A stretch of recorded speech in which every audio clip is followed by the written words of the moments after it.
So, to everybody that's been talking about, oh, Caitlin Clark hasn't gotten any better as a player, you've got Ryan Clark, who gave his entire 3-minute long speech about how great the WNBA is. In the middle of his speech, he's like, oh, this player is great, this player is great, this player is great. People watch Caitlin Clark, but she's got to get better. And all this other stuff. We have all of that stuff there. However, when it comes to Caitlin Clark, everything is just focusing on her weaknesses. And the scariest thing about Caitlin Clark's weaknesses is some of them are no longer her weaknesses. Her mid-range shot is still a weakness. I get it. She's shooting more of them. I understand that. She is absolutely shooting more mid-range shots. And there are games where she is just, like Dallas game, just goes nuclear from there. She has been statistically a poor mid-range shooter.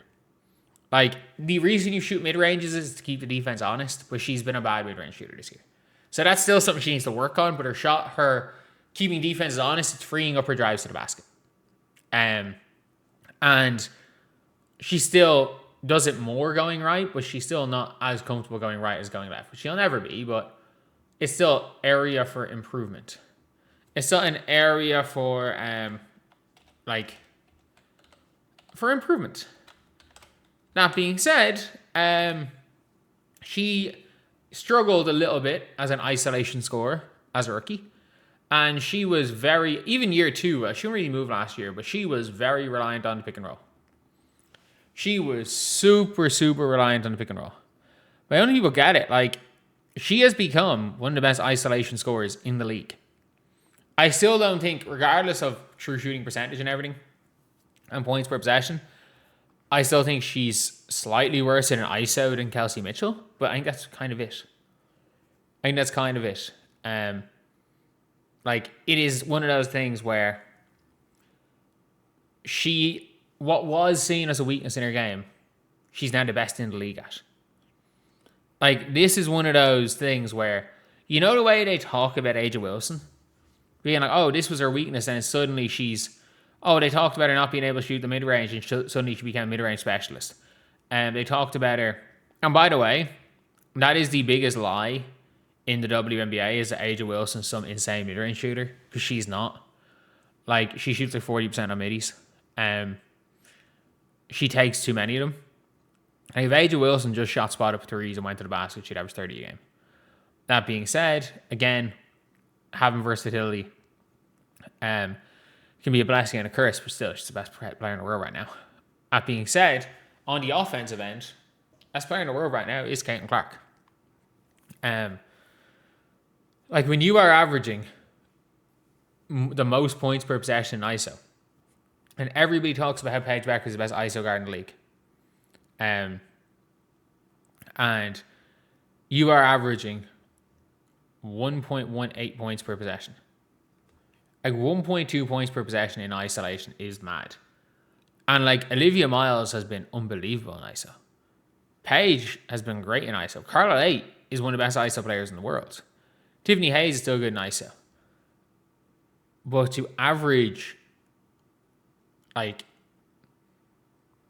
this is crazy. And the fact is, again,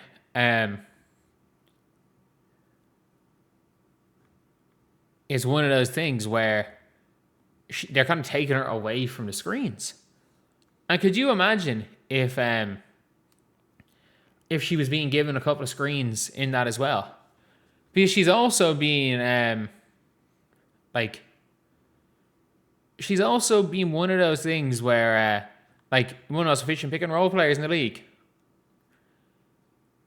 But yeah, look,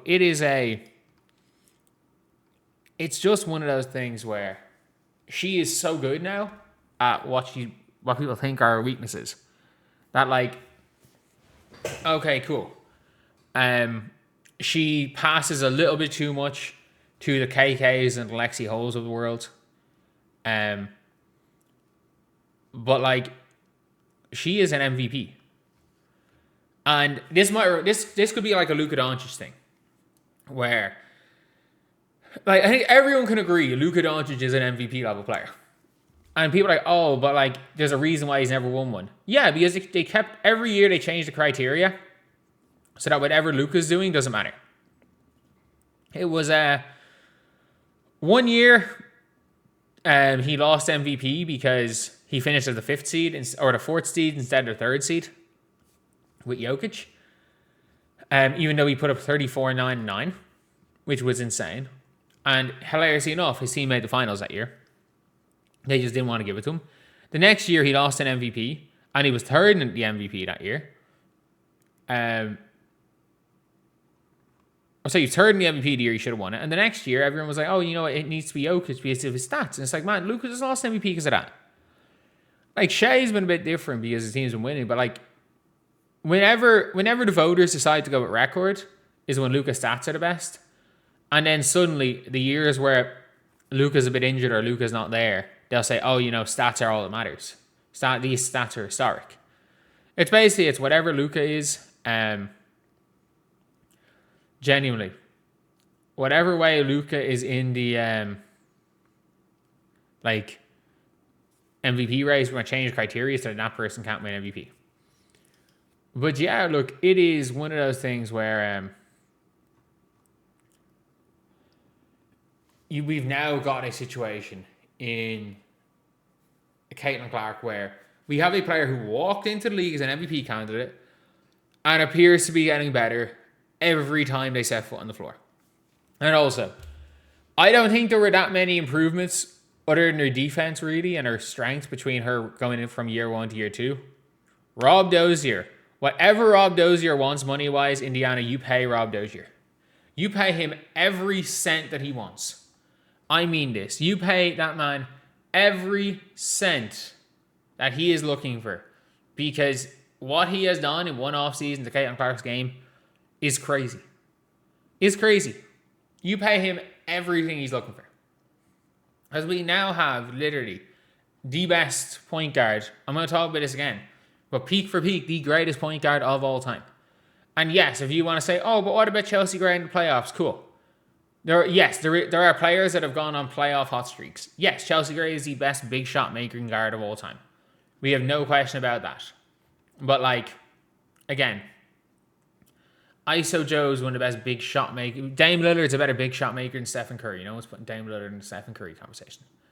But yeah, that is pretty much it, lads. That is a video. Caitlin Clark, absolutely effing ridiculous. So anyway, that is the video. Thank you guys for watching. If you guys agree with this, subscribe because we are losing them very quickly. We are down 250 subscribers in the last 3 days. Thank you guys for watching. Please like, comment, and subscribe.